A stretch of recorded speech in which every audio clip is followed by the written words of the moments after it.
to have no idea how lucky you are. You survived not only one, but two kaiju battles. But that luck might run out. I understand you two are like your mother, and you love adventuring, but you can't make me worry like that. You do that enough while you're here, especially Tioh. That boy ain't right. Come on, Dad, that was a one-time thing. Well, with you, it's a lot of one-time things. Anyways, you're just lucky you didn't run into the ogre. You said this a million times. And I'll say it a million times more.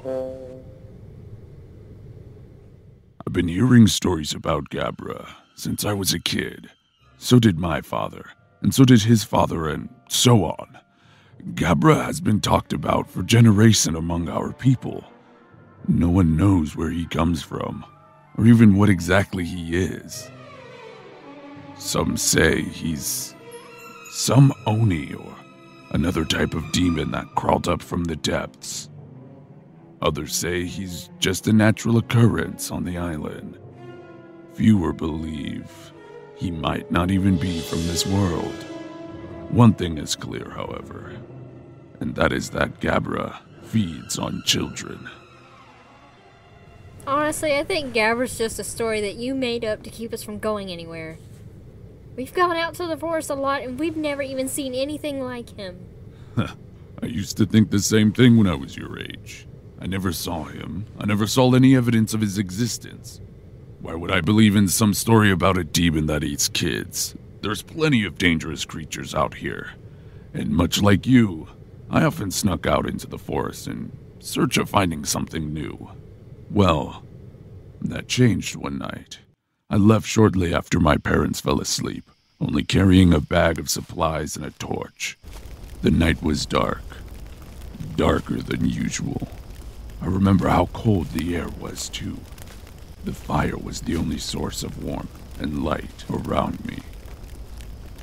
The forest was quiet. I'm sure you two know how rare it is to hear nothing in the woods behind our house. Imagine how scary that is. How all the noises you usually hear just stop a mile in. I continued walking through the trees in silence. After what felt like hours, I reached an opening in the trees, and right down there was a giant pit in front of me. How far down it went, I couldn't tell you. I tried shining some light down there with my torch, but I still couldn't see anything. What was down there? What do you think? Gabbro? Eyes. Two giant eyes looking up from the pit at me. Then I saw a huge green hand reach up. I ran out of the way of its grasp, but I saw another reach out to pick itself up. I ran as fast as I could, but I could hear it following behind me.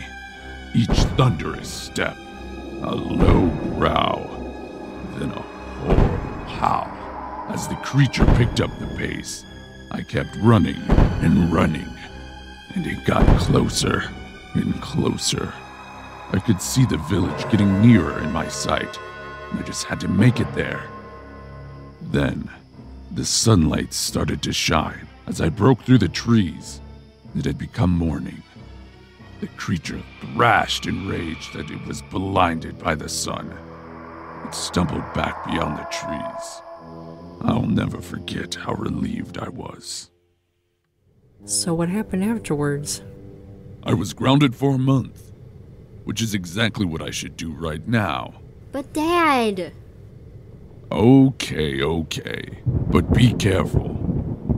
There's more than just Gabbro out there.